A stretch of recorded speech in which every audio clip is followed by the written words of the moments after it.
My name is Robert Keenan, and I'm the Secretary-Treasurer of the Fish, Food and Allied Workers Union in Newfoundland. We represent fish harvesters in this province. I'm here to present a 2020 fish price outlook according to the market information that we have available to us and discussions with various sources that are engaged in the fishery.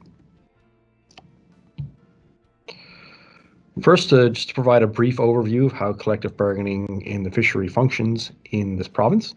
So our system is quite rigid. Basically, the parties meet in January and establish times to commence with negotiations. So we meet with the associations that represent processing companies.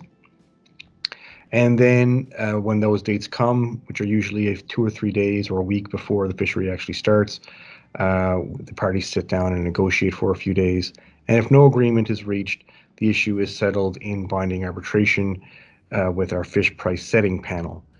And the fish price setting panel has to use a final offer selection in making its decision, which means that it can't construct a price between the price offers that it receives from the parties, that it instead has to select either the harvester price or the processing price. So it's a zero-sum game, really, with respect to fish price setting. And we end up using this system a lot. So in 2020, we had 17 different sets of negotiations, and 10 ended up being decided in binding arbitration.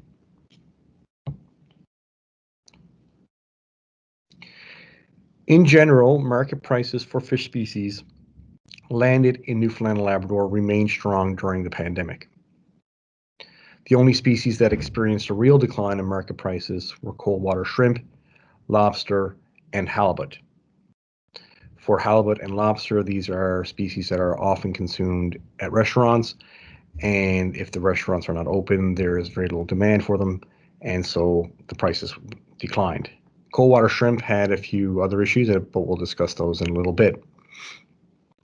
But while the market prices remained strong for a lot of fish species this year, the per pound payments to harvesters in general were down in 2020. There were a few that remained the same or increased, but for the most part they were down. And primarily this was because in negotiations or at the fish price setting panel, the uncertainty surrounding COVID-19 was emphasized by the processing sector, and this was an effective argument on their part. But as we've found out afterwards, is that a lot of this uncertainty turned out to be overblown, and prices were not really dramatically impacted by the COVID pandemic. Unfortunately, though, for harvesters, they did see the brunt of that uncertainty, and they did see declines in pricing. Now, we do not anticipate that the same perspective would prevail in 2021. This here is a graph of snow crab prices from 2017 to the present. So we have 3 primary snow crab categories: 5 to 8 ounce, 8+ ounces, and 10+ ounces. So this year, right now, the snow crab market is at a record high level.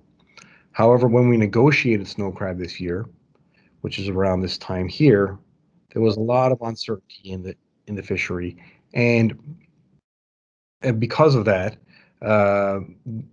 fish harvesters ended up receiving quite a low prices, far below what the market would support in a normal negotiation. But as you can see, once we started to land a significant amount of product here around the early mid-May, the price went up significantly, and now it sits at the record high level that it currently is.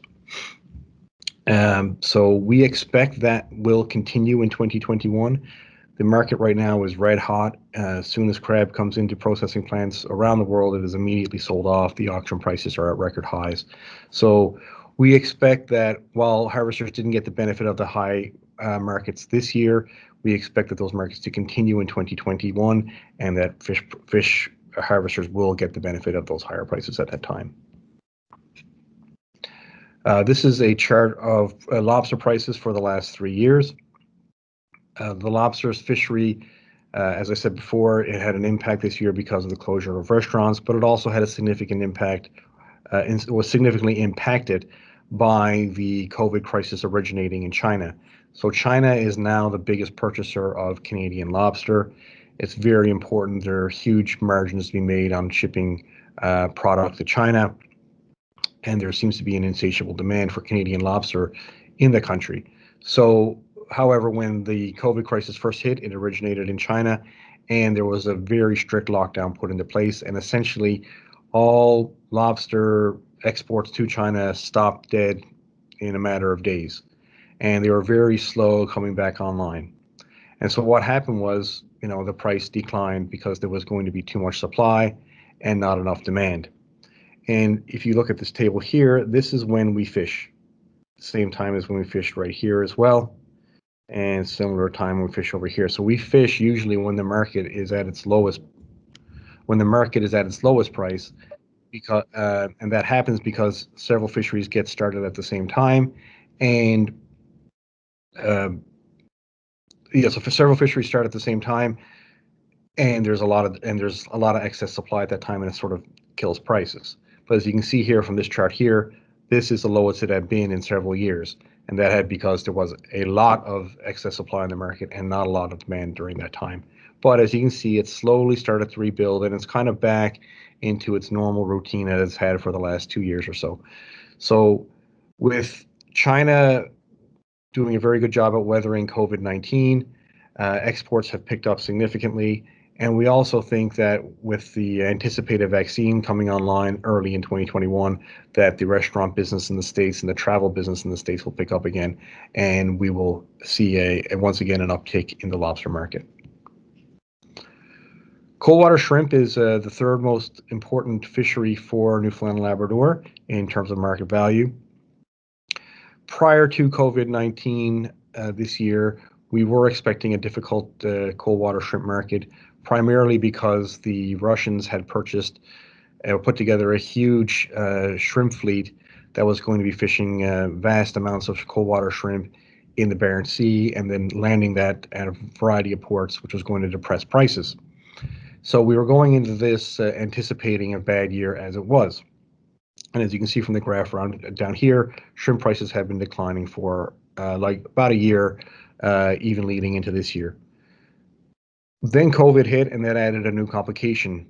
The new complication there was that a lot of our product gets sold to the UK market, and when the UK was shut down for a prolonged period of time, and when its sporting events were shut down for a prolonged period of time, it killed a lot of the demand for coldwater shrimp.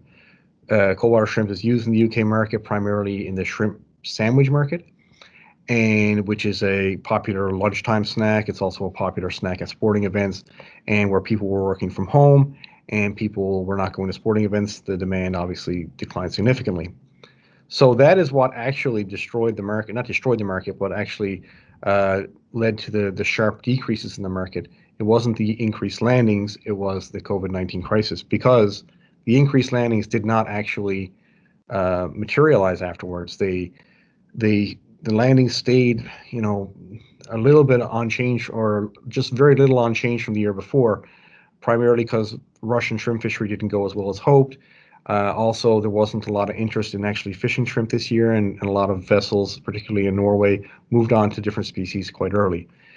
What we've been told is that will probably happen again in 2021. So we are expecting a little bit of a rebound in the shrimp market because, well, hopefully we'll be able to have COVID well under control by then, and that there won't be any sort of major increase in landings to drive the market lower. Another species that's very key for our fishery is Atlantic cod, for a variety of reasons. Historically, it's the most important species for us, but we're expecting the Atlantic cod fishery to rebound significantly in the coming years. This year, with the COVID-19 pandemic, the discussion was about a 10% decline in prices for 2020. That didn't materialize, as you can see from this table here. Prices went down only about 10 cents, which was far less than 10%. And we anticipate, coming up this year and going forward, that the price of cod will gradually start to creep up higher again. As you can see here from the table, over the last 3 years, it has gone up significantly, about 60 to 70 cents. And we think that will continue again going forward. So that's also very positive. We think it'll bode out well for fish harvesters for prices in 2021. Just in general, and to close, the economic outlook for seafood looks very, very good for a long time to come. There is a fixed supply of sustainably harvested wild seafood in the world. You can only take out so much from the ocean, and you cannot create more. That is what aquaculture is for. So, but while there is a fixed amount, there is an ever-growing demand for wild-caught seafood. It's continually growing year after year after year. And when you have that demand, you have those conditions of extreme demand and limited supply, you're going to see prices go higher. And so that's what we're seeing now. COVID was a bit of a valley, but we don't think it's a trend of downward pricing. We think that trend is going to reverse itself quite quickly, and that we're going to start seeing price increases again as we move into 2021 and beyond. And as the union representing fish harvesters, of course, our main concern is that fish harvesters receive a fair share of the value of that fishery. So that is my brief presentation on the outlook for prices in 2021. Hope everybody's having a good convention and have a good Christmas and stay safe. Thank you.